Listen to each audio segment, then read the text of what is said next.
people are creating destinations out of nowhere. Like you can drive in the middle of bum-ass nowhere and find this great little villa or chalet or whatever, cabin, and have an amazing experience. And then with a proper brand, it becomes the destination. I stayed at the XYZ Castle in the middle of nowhere, and people will start to flock to it.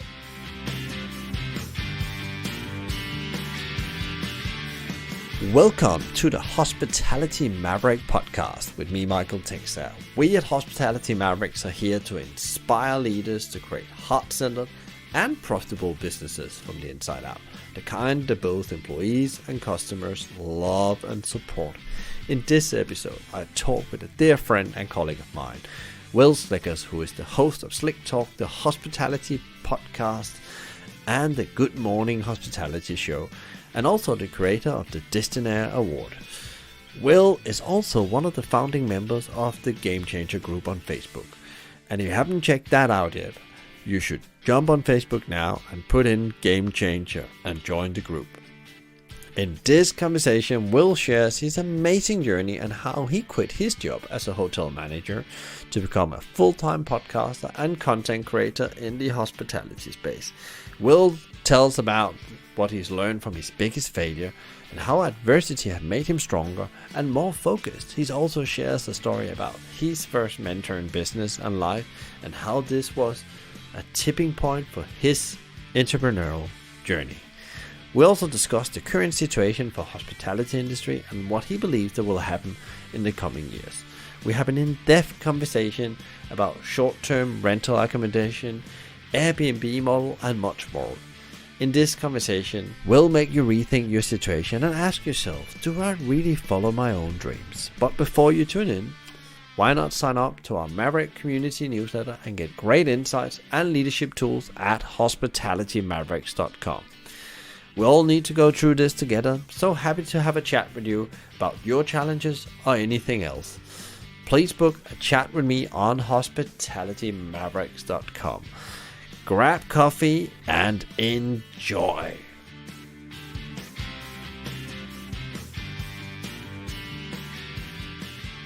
Today we have a very special guest, a dear friend of mine, has become a dear friend of mine. We have only met over the internet for now.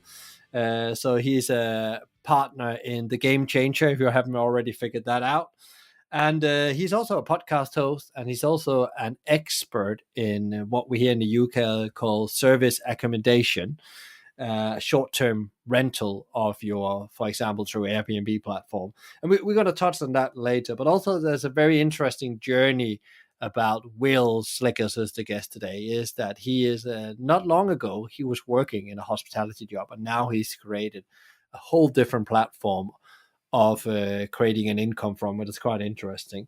So welcome to the show, Wil. It's a great pleasure to have you on, and I've been so lucky to be a guest on your podcast as well. Yes, thank you for having me, and I'm excited to actually drop your episode tomorrow. So yeah, it's going to be good to hear the feedback from my audience and get, of course, all the Game Changer stuff involved. It's been exciting. It's been a really riveting time right now.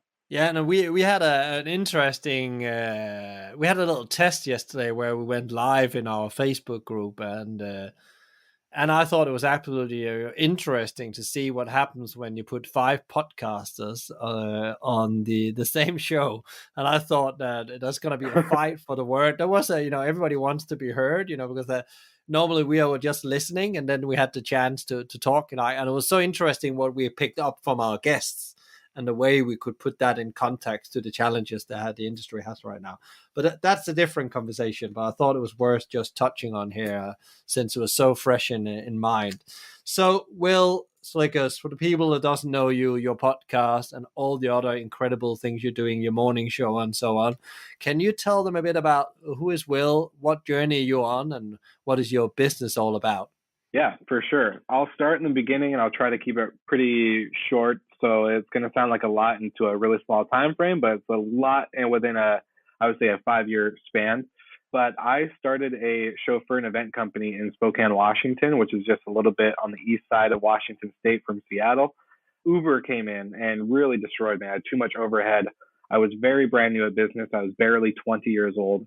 Um, and so on the year date I opened the business, I closed it and I started working at a Marriott Autograph Collection Hotel, which is like a luxury brand under Marriott.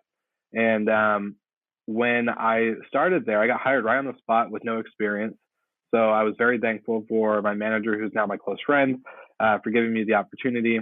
But when I was there and I was serving the guests and just working the front desk and just learning the service, what it takes, hospitality, I just knew I fell in love with the industry as a whole. Hotels, restaurants, service, just that providing something excellent, creating moments. So worked my way through the ranks for about 2.5 years there. And I pretty much did everything in that hotel. I helped with valet. I helped with restaurants. I helped with room service. I helped with, you name it. I was, a part of the whole team and just loved everything we did. But I was hungry for more. And I was a Gary Vee, Tony Robbins podcast fan. And so long story short, I moved to the Oregon coast to work for an independent boutique side, to learn the real business of, what this 716 room hotel couldn't really teach me because we just didn't have the management to take me under their wing at that time. We were just so busy. So I moved to the Oregon coast to get under the boutique side to really learn what ADR was and what RevPAR was and what real revenue management looks like and how to really create a sustainable lodging business. And so during that time, I had no friends or family out on the coast. I saw Gary Vee and Tony Robbins do a podcast saying, hey, if you have an idea about anything, here's a free tool on how to make a podcast. It costs you maybe $20 to create an intro and outro and all this stuff. And so go ahead and do it. So me being like that entrepreneurial itch that I had from a failed chauffeur and event company, I decided to say, screw it, bought a $20 mic and did that. That kept me busy on my off time while I was out there on the coast. And through a lot of changes, there was a lot of ownership changes and stuff. So I bounced around to different properties, how it goes when people go through sales of businesses and stuff. It just wasn't a good time to, be in because there was so much happening. So I went to a new property and within 6 months became the manager and AGM and was running their revenue and marketing. So did all that, including front desk and guest services. And then was still running the podcast full time, and to the point where it really just became like, I have to decide, quit my job or pursue the podcast. What made me happier? And once the podcast revenue from like sponsorships and other things like that exceeded my salary as a hotel manager, that's when I decided I'm going to pursue this. I'm going to save a little bit more. So I'm going to give myself, 6 months and continue to build that little savings account and then jump off. And so I did. December 27th, 2019, I quit my day job. I gave them 4 weeks notice, and that was my last day, was December 27th, and then jumped into podcasting full time. But I missed one little part. And also during that time, like a year before, I met some partners and we started a management company for vacation rentals.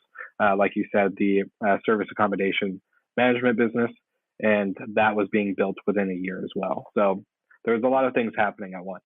Yeah, and then you jump straight into a pandemic, and most people will say, "Wow, I would rather have that hotel manager job than being a self-employed entrepreneur, just launching my business on full power into a pandemic." So how's that been for you? Because that must be quite an interesting. Because I think a lot of people are standing now with this challenge. I can't find a job, so I need to start a business. Yeah, no, it's interesting because I think about that. Like, if I stayed at the hotel, I probably would have been furloughed anyways, to be honest. Like, at the salary I was making in a small Oregon coastal town, I just don't think the salary was, that would have been a big point that the owner would have cut. So I would have been furloughed anyways. So I'm just thankful that I saved. I was smart. I cut all my living expenses that were unneeded. I was like, you know what? I don't need this. I don't need to go drinking with my buddies all the time. I don't need to do this, X, Y, and Z. And pretty much made like my cost of living very minimal, but comfortable.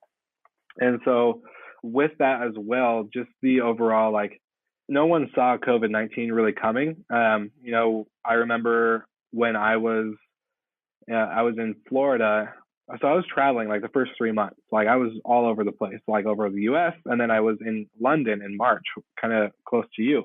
And that's when, the national emergency declaration was declared by our president here in the US. And so a lot of things were crazy. I was scrambling to get home. But then, like, literally a week later, after being home and quarantining and just trying to figure out what the hell was going on, all my sponsors, all my, podcast partners, all my guests, everybody I had lined up canceled. Went from X amount of dollars a month in revenue to zero. And again, thankfully, I had another reserve, which was not my savings account, but the Army National Guard. I've been a part of that for 6 years. So when I was 19, I enlisted, which is basically saying I was Army, but part-time, in the sense I really didn't have to report every day. But thankfully, I got activated to run all the COVID-19 test sites in Washington State for about 6 months in April till about August. So, like I said, I don't think if I didn't have that and I didn't go into the entrepreneurial side, I still would have been furloughed. And then from losing all my sponsors, I had 6 months of revenue and income coming in from the Army. So I really was set for success in a couple different ways, but was still like, my mindset with it too, like with the podcast, was once a side hustle, right? I was managing a hotel, was doing all these things, and it was a side hustle. Now running a test site is no different. Like, so I had to go like shift my mindset back to that. Like, once a side hustle, always a side hustle. I can always continue to do this while doing other things, as long as I'm like determined and just keep going. So that was when I knew I just couldn't give up. Yes, I had about a month of silence on the podcast. I didn't have any episodes go out, no recordings, no nothing. But that's because everyone's trying to figure out what the hell was going on and how to handle and how to like just function. So once we started getting a grip, then that's when things kind of picked right back up.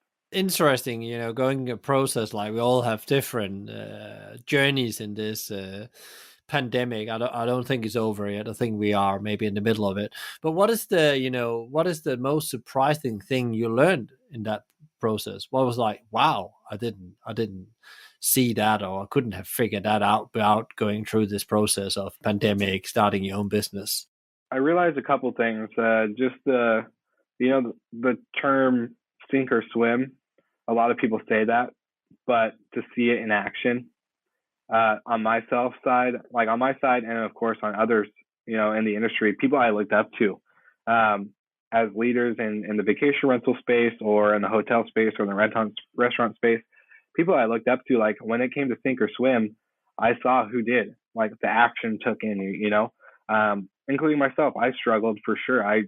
There was a couple nights where I'm pretty sure I was like, what am I doing? How do I recoup? How do I pivot? How do I innovate? How do I continue? I don't want to stop. I think that really sink or swim, model came into place.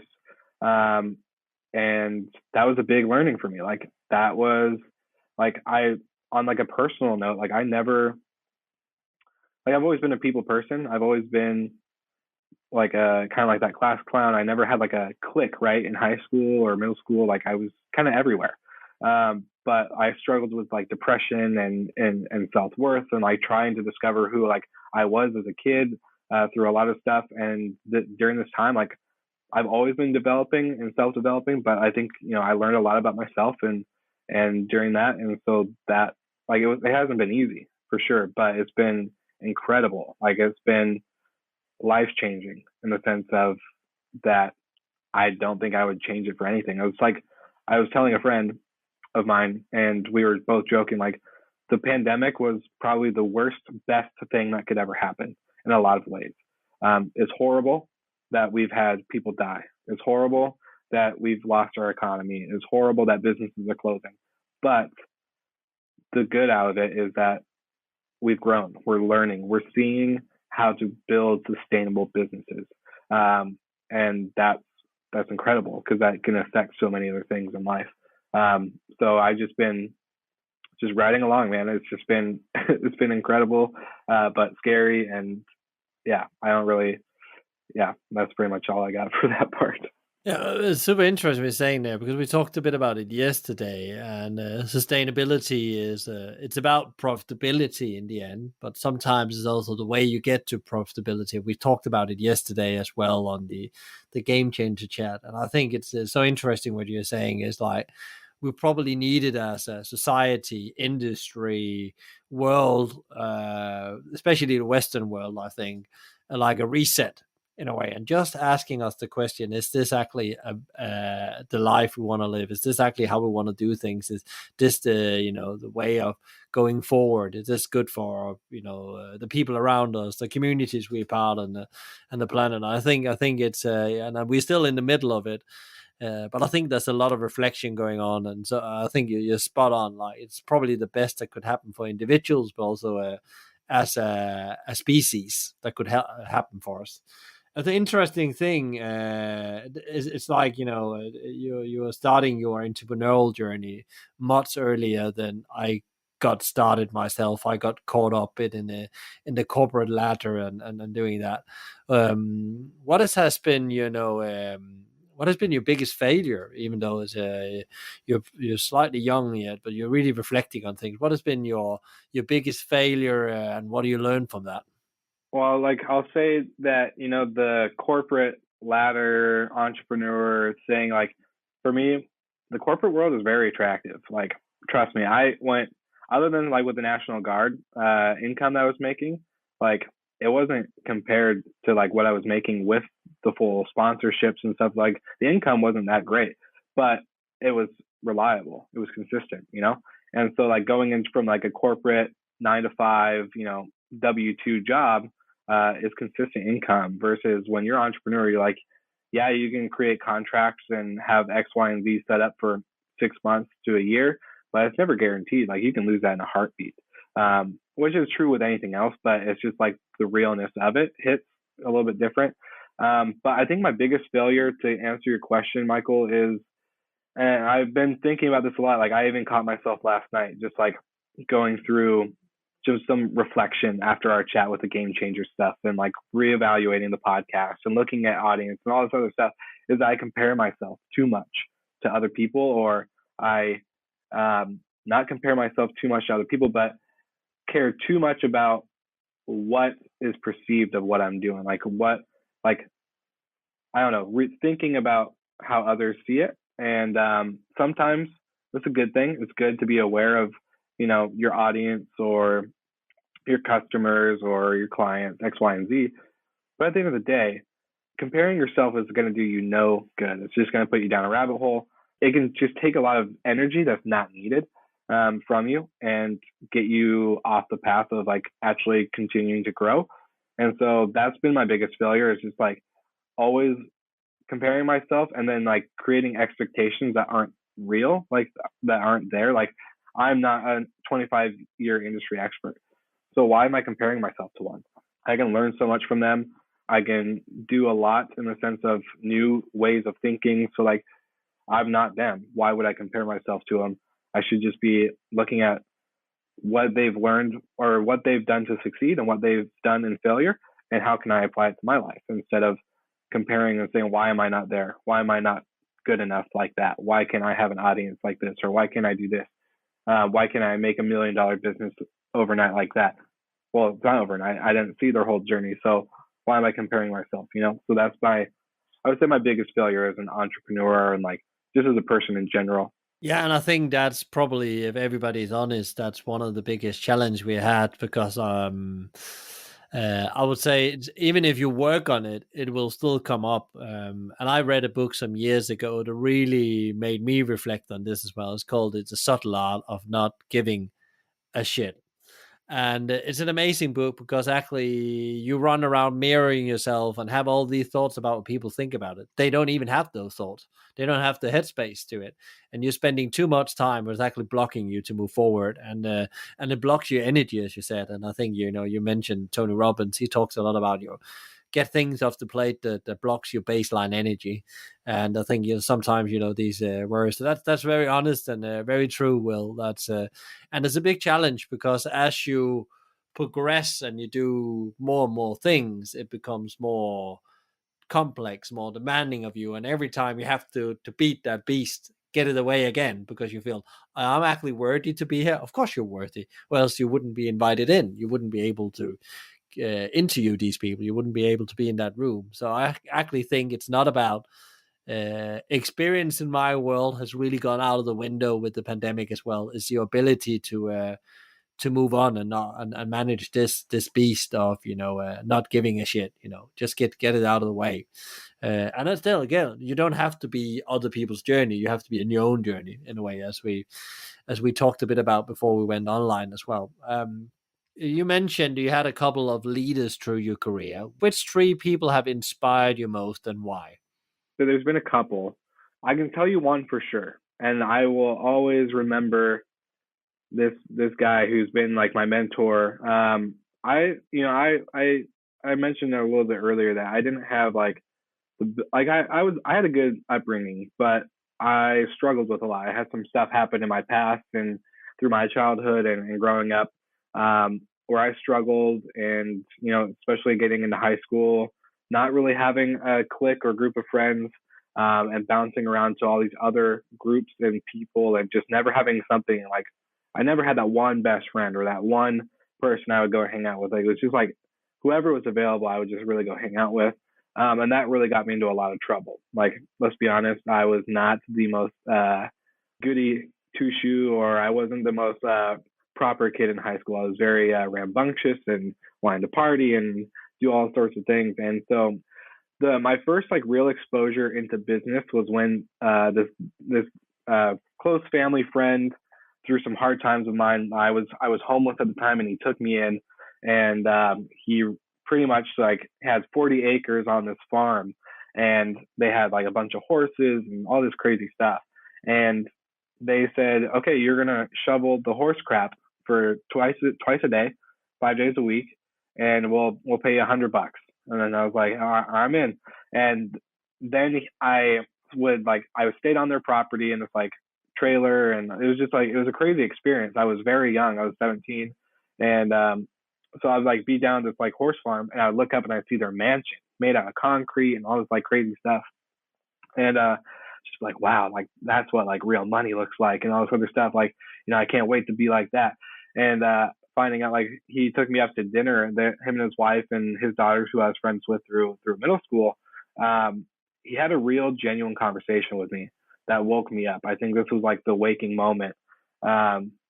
He made dinner, and I was a picky eater, but he made me eat like vegetables and stuff. And I just kind of did it because I was hungry and just thankful to have an opportunity to like have a warm place to stay. And long story short, he had a conversation with me. He's like, Will, I want you to write out your goals. I want you to, you've gotten into this position because you never had anything to chase other than like the high or the moment of getting drunk or going to do this or like going to party.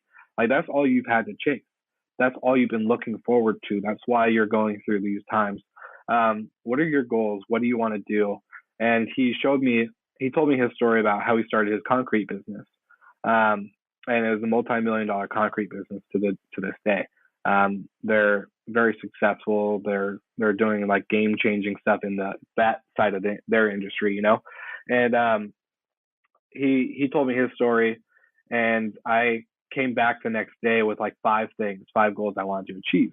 And then he kept me accountable, and then he started like mentoring me and teaching me like how to be a man in the sense of like providing and building and creating and like finding the self-worth that I was struggling to find. And so that guy, his name's Mark, has been like the ultimate leader and like mentor I've ever had.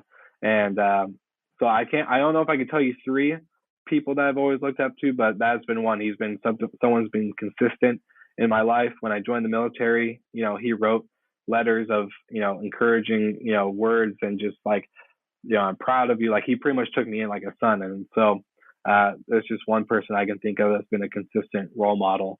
And especially on the entrepreneur side, like we talk about business now and we go get coffee and we talk about innovations in his industry and innovations in ours. And like, it's just been a great thought out leader and mentor. Amazing. That's like a personal mentor on your journey. Is there any like like the big boys that you think that you like, you can see you'd like to mirror them. They are in your mental boardroom. You read their books. You're studying them. Is there any you can mention there?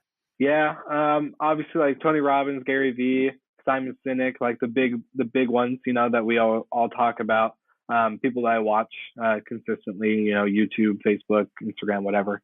But for like hospitality wise, I really look up to Michael Sorensen from Marriott's CEO. So that I just the way they handled the pandemic, I think you know, sacrificing their salaries and doing all this, stuff to continue um, the Marriott name and brand was a yeah, definitely one I would look up to and say that's in my mental boardroom for sure. Great, Will. So, Will, what about we now we were going through the pandemic. We talked about it in the game changer environment. What do you see that's going to happen with this industry, especially if we take it down to the service accommodation, maybe what's your experts area, and the short term rental hotel business? What's going to happen now the next 12 to 18 months if you had a crystal ball, and how do you think this is all going to pan out for hospitality? Yeah, and it's a good question. Something that like myself and a bunch of others in the industry have been like contemplating and talking about within the last like couple months. But my real like thinking on it is that COVID-19 and this pandemic sped up a lot of things in a lot of ways. Like the industry in short-term rentals and service accommodations was already going this direction. If you look at lodging as like a certain section of hospitality, vacation rentals or service accommodation has been the leader in recovery. They've been the ones that have been able to produce more revenue and income and actually sustain this like segment of hospitality in the sense of hotels are doing okay. I wouldn't say they're doing horrible, but there's some that are, obviously have closed their doors. Like we're not gonna undervalue that. But out of the whole lodging side, I would say vacation rentals are carrying this segment because they are separate from lobbies and elevators and community areas. They provide a safety that hotels just don't fully provide in the full sense of, you know, airborne viruses and COVID-19. But I would say COVID has really sped up the way the industry was going. Like, that we're shifting from like a host, which is like an owner who just like has an extra, home and they want to put it on Airbnb, to the professional managers who build the collection and really starts to professionalize and standardize this segment of hospitality, because that's one thing hotels do really well. They have, when you stay at a Courtyard anywhere, you pretty much know what to expect wherever you go, or a Fairmont, or a Holiday Inn. Like that standard is pretty well set and is consistent. Versus a vacation rental, it's very different. You're getting all sorts of different people and owners and management companies at different walks of life and have different design and all different layouts. Like nothing is the same. And so unless you go to like a Sonder property, which is like a multifamily property type unit, but all in all, it's a very unique experience no matter what.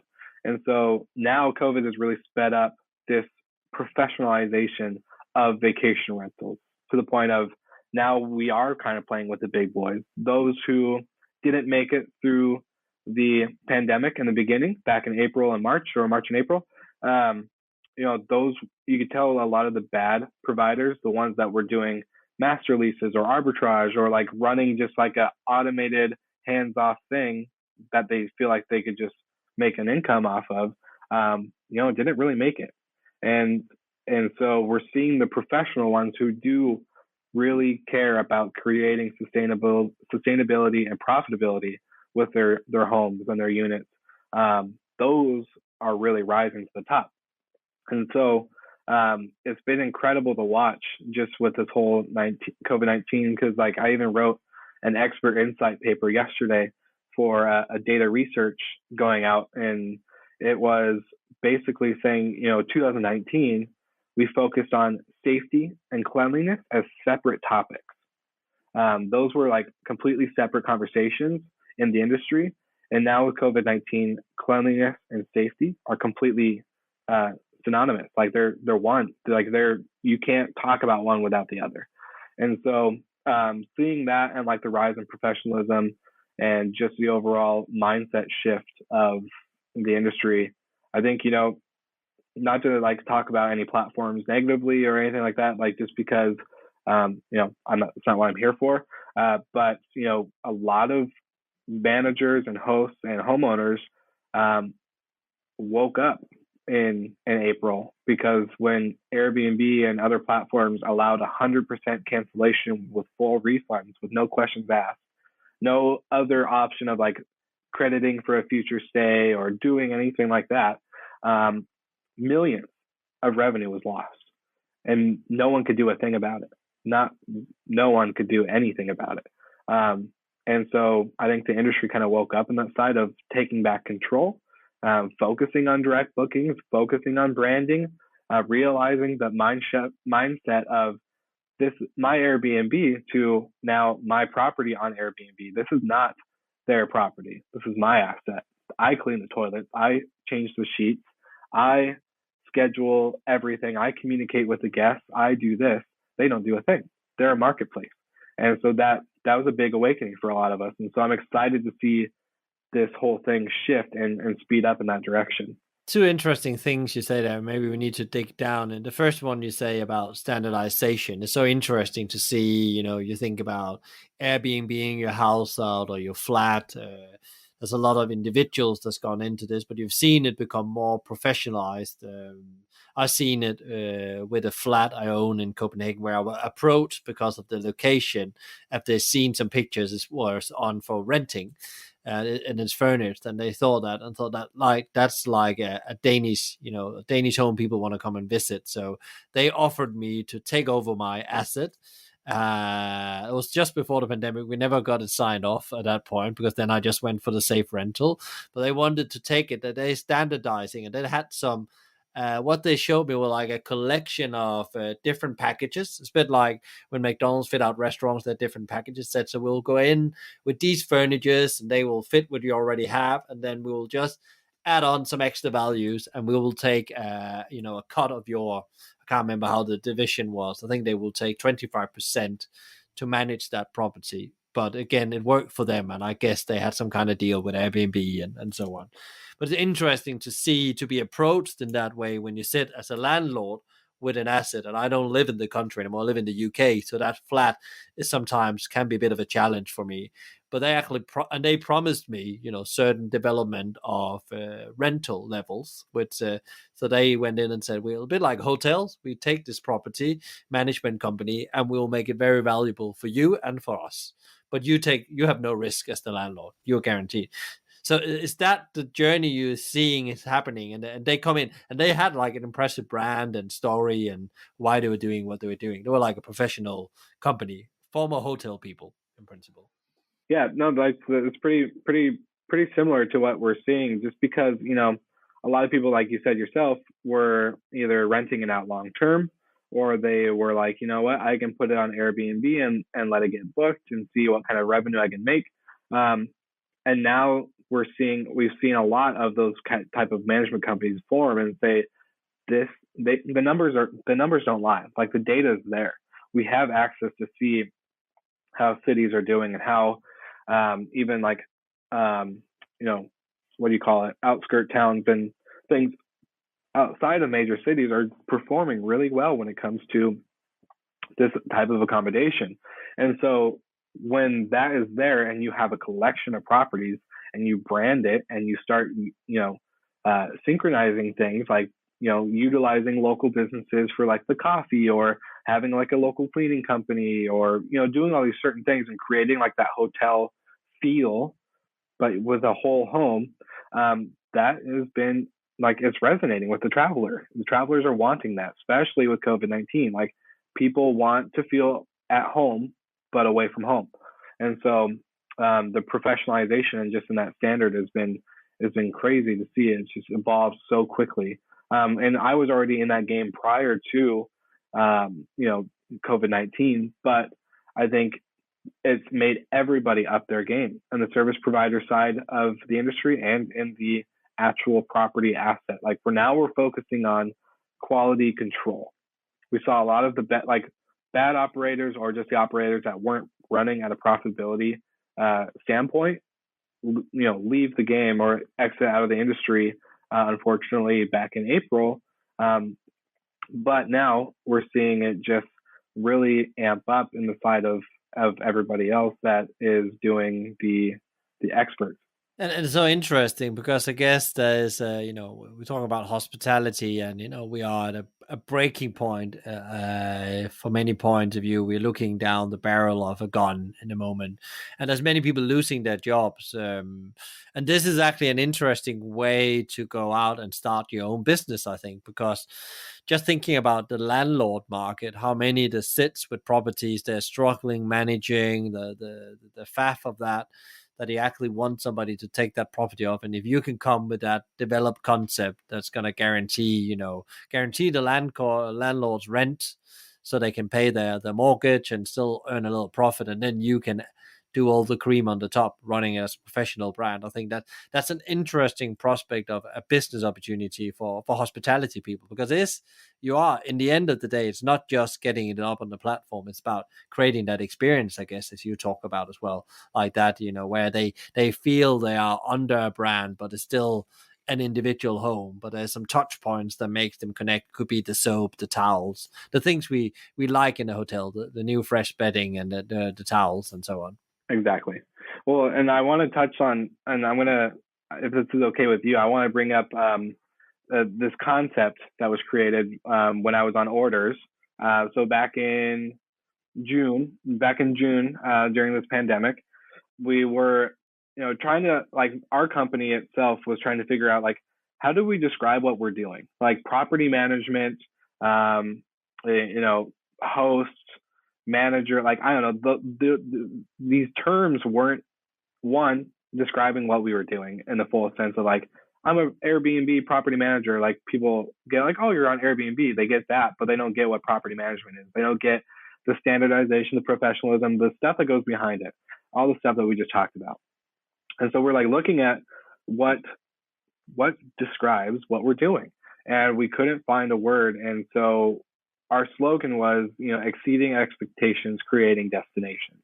I loved the term creating destinations because, especially for me, like growing up as a kid, I thought of destinations as like Fiji or Hawaii or like all these exotic places that people, fly to and plan their whole year and experience. But really what we've seen is people are creating destinations out of nowhere. Like, you can drive in the middle of, bum F nowhere and find this great little, villa or chalet or whatever cabin and have an amazing experience. And then with a proper brand, it becomes the destination. I stayed at the XYZ castle in the middle of nowhere, and people will start to flock to it. And it's been crazy. So I came up with this term and definition called the Destinationaire. So it's like a millionaire, but Destinationaire. And the definition is people that are wired to create remarkable experiences that are anticipated and shared. And I believe this concept can be applied to anything in hospitality. And you can create destinations out of nothing. I live right between the Canadian border and Seattle. And one of our properties was in a small town nobody's ever heard of. If I tell you Arlington, Washington, you'll probably, unless you're from here, you'll never know where it's at. Like, you'll be like, no idea. And we had a castle, legit 22,000 square foot castle property. And it's not a destination people come to. Like, Arlington has no tourism, but we were constantly booked at the highest rate possible because we create a destination. We found local businesses that could relate with us as a property and to relate with us as a brand. And people loved it. Like, once they got from the airport to that property, they never wanted to leave. They had no reason to. And so when you shift towards that, I think we're seeing a lot of this with COVID-19. When you shift towards getting out of that destination mindset and creating a destination, how can I make this something so unique, so incredible, that no matter what, people have no choice but to come here. You'd be surprised, and especially with the data we're seeing with drive-to destinations, like the drive-to market back in April, May, and June. The radius was maybe, I think, 100 to 200 miles is what people were willing to drive to go experience a vacation. Now it's up to 1,500 miles people are willing to drive and go experience. And so I think that creating a destination concept, the Destinationaire concept, is really taking to full effect with this whole COVID-19. And that's interesting because suddenly you go from these big hotel buildings or resorts and stuff like that, and suddenly it's about that destination of being together again. I get as well, if you can create that feeling, it's a feeling, it's an emotional platform you're creating for people, and I guess that people are so hungry to get out in nature as well. So there's so many opportunities. If you have a property that is in the middle of nowhere, actually, you have loads of opportunities, and you just create this unique little place to go. And it could be for people for work, concentrate deeply on things. Something I've done myself in the past before we got kids. We had to work on something like a very specific project. Just go somewhere for 3 weeks work, and it was always in the middle of nowhere, because the only thing you need is that feel of feeling cozy, or Wi-Fi, and you need some fresh air so you can walk in nature and actually use your brain. And I think this COVID thing has really made us reconnect with nature again. And I think it's not like you need a big flashing spa or something like that to attract people anymore. That still has its place, but I think it's really interesting what you're saying there. There's a new market coming. In all this pandemic and all the businesses you're involved in, Wil, how do you keep yourself leveled? How do you keep yourself in balance, strong, ready to seize the day? Because I know, working with you on the Game Changer, and you're a bit like me, we have so many spinning plates going sometimes. But how do you keep yourself on a high energy baseline? Yeah, no, that's something I'm always learning. I still am figuring this out, right? But I think I'm gonna plug it back into like that Destinationaire concept, is people that are wired to create, right? Like, I feel like people like you, myself, Josh, Adam, Sean, like, we are wired to do this. You just had to put a name to it, right? We just had to understand what it really is. And so for me, like, I do struggle. There's days where I'm like, man, I am doing too much. But you have to be self-aware and realize the big picture. I'm 25. I have a long way to go. But how I see all these things I'm juggling is that this is building towards a future where I can be 40, 50, 60, and be able to be more hands off and be able to do things I love, like build a family and do hobbies and like travel and experience all these cool things. So just understanding the big picture, and I'm always kind of putting myself in check, just saying, all right, before I take on this project, does it align? Does it go with my other goals? Does it have a place in what I'm doing? And it's a hard choice. You have to sometimes be like, no, this does not fit. This doesn't fit my overall structure. I have Slick Talk, I have Good Morning Hospitality, I have this, I have that. They all align together. That's why I do them. They all serve each other in some way or form. But if they don't, then I have to kind of say no, or say, I'll come back to that next month after I get this done. Because you have to be able to like see, I guess, it as a puzzle. And another answer to it is that, like,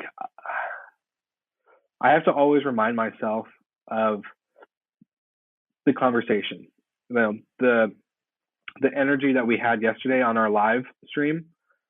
When I wake up today, I have to remember that feeling. I have to tap into it and remember like that energy, because that, like, it comes back into being wired this way. Like, we are wired to create remarkable experiences. And so, like, for me, like, I'm wired, but I have to give myself that like reminder of what it felt like. I have to like continue to like to bring it back to the forefront and just understand, all right, this is what we're here to do. Like, you just get at it. We just don't have to think too much sometimes, and just do, and just go and bring that energy to the table. And so I like to consider it like being my baseline. Like, this energy level needs to be my baseline. I need to wake up, have my coffee, get to the office, and that should be my like overall baseline when I get there. And so, yes, I'm not perfect. I have struggled. There's days where I'm like, I'm going to sit on the couch and I'm going to watch, YouTube videos or Facebook, or I'm just going to take a nap. Sometimes it's needed. And so just like being self aware has really helped. Yeah, and it's a continuous journey. I have a 1.5 decade more than you on the back, and I can tell you, it's even if as you get older and then you get some things working, as I say, you go through different stages and you need to deal with that again. It's like a continuous muscle to work with. But that's super aware of you, Will, and really great to share that. In the end of the podcast, I always ask this question because people are tuning into the podcast because they want some help, some tools, some insights on what they can do. What is your advice to our dear leaders out there that is fighting to keep their businesses alive, getting the team to move on, dealing with the complexity of the pandemic? What is your top 3 advice to them right now from your experiences? Top 3. Number 1, be open. So when I say be open, I mean be open in conversation. I think of this thing that Josh Copel said to us multiple times when we started this journey together in our little group is that, he would have conversations with local restaurants nearby and saying, how'd you do this month? And they say, oh, it's our best month we've ever had. It's our best month. Like, we're killing it. We're crushing it. And he's like, really? I'm struggling. What the hell? And so he wouldn't say anything and just like, okay, that sounds great. Yeah, we're killing it too. There's no transparency in that conversation. So when I say be open, I'm like, let's be honest with each other. And as an industry, like we need to focus on, like, yes, we have competition in some, shape or form, like whether it's Marriott versus Hilton or whatever, like, yeah, there's competition, but at the end of the day, we are all doing something that brings value to our guests and to our teams. And like, just be open. We need to be open about these conversations and like what's really going on behind the scenes, because the more we showcase it and bring it to light, I think the more we're going to learn. So that's number 1 is be open, be transparent. Number 2, don't be afraid to unplug. Don't be afraid to take a day off. Because I realized, like, I think when I went to Cancun, I had this like big refresher. Yes, I traveled during the pandemic. It was not probably wasn't a bad idea, but it wasn't the best one I've had. But it was very refreshing, and I needed it because I came back completely renewed in the sense, like you said, that restart and just being able to experience something and just kind of like let your mind, kind of free up a little bit. It can do a lot, and it can it will make you more money than if you continue to hustle and work at 100-hour week. That's all I can say. And number 3, have empathy. Just have empathy for what's going on in the world. Be able to put yourself in other shoes at the best you can. We all do this for a specific reason, whether it's to create a lifestyle or to create a legacy or to create a whatever. I think, we have millions of moments a day that we can act on. And, when you act on these things and you don't really think of it like empathy in the sense of like being able to relate to others and like understand and bring yourself to the conversation at a real level, then you're closing off. You're not doing what I said as number 1. You're not being open. So just have empathy, be open, and don't be afraid to take a day off. That's absolutely amazing. A radical openness, and take care of me. Give yourself me time as well. I think that's something most entrepreneurs struggles with, because there's always the next thing to be done. There's always the next email to answer, and it's really difficult. I would be very honest and say I still struggle with that, because sometimes it's a bit like a drug. When you're moving forward, it's not so much about the end result. It's about the journey. I often say to people, it's not about when you've done the deal and the deal comes in. It's actually that journey to winning the deal or getting the stuff done or achieving your own ambition. There's the drug in itself. And then, keep on caring for people. That's it's so important in this. We all have individual struggles, and we just need sometimes to get a bit of patience from people. So yeah, that's really good. Where can people find you, Will, if they want to check out your show, and your morning shows and your podcast and all the other stuff, where's the best platforms to find you and connect with you? Yeah, thank you for this opportunity, for the shameless plug and shout out. But it would be you can find everything. I try to keep it. I've been doing better. I'm being more consistent on keeping the website up to date. But it's slicktalkthepodcast.com, and I also linked the morning show, which is Good Morning Hospitality, where myself and two other co-hosts, we go live every Monday morning and talk about industry news and hotels and vacation rentals and X, Y, and Z, and we discuss that. And then of course more to come, like with I kind of mentioned the Destinationaire concept, but we have the Destinationaire Award 2021 coming to debut very soon. So that will be exciting, and it'll be on that website as well. And that links to all my socials, YouTube, LinkedIn, Facebook, Instagram, all that stuff. So slicktalkthepodcast.com is the hub. And still open, the Destinationaire Awards, is that still open for applications, or where is that now for people if they think, oh, that's interesting? Yeah, so it's not actually open yet. Like, we had 2020 go really well. We had over 50 nominees around the world, South Africa, Italy, France, Rome, all over the US, you name it, and it was super great. But 2021, working on doing a hybrid in-person ceremony and virtual, but it's a ways down the road, 2021, and there will be an announcement hopefully within February or March. Great, Will. Thank you so much for coming on the show. I really appreciate you coming on, telling about your journey and your perspective on the industry and your own learnings as an entrepreneur. It's really appreciated. I send you power and energy, and I will speak to you soon. Thank you, Michael, for having me on. You're the best. What a great conversation, Will, and some great advice here on how to grab the opportunity and follow your dreams and take consistent actions towards them. If you want to get inspired about how to follow your dreams and take action towards them, I also recommend you to tune in to episode 39, Helping to Find Your Inner Purpose, with Mark Pitcher, who is the founder of Smash the Box. If you enjoyed today's podcast, please share, rate it, review it, subscribe to one of our channels, or tune in next time for another interview. And in the meantime, find out more about us and subscribe to our newsletter and download free leadership tools at hospitalitymavericks.com. Please also join the Game Changer Facebook group if you want to be on the forefront with progressive leaders up to in the hospitality industry. And don't worry, if you didn't get all of this, there will be links in the show notes. Thanks for listening, and be Maverick.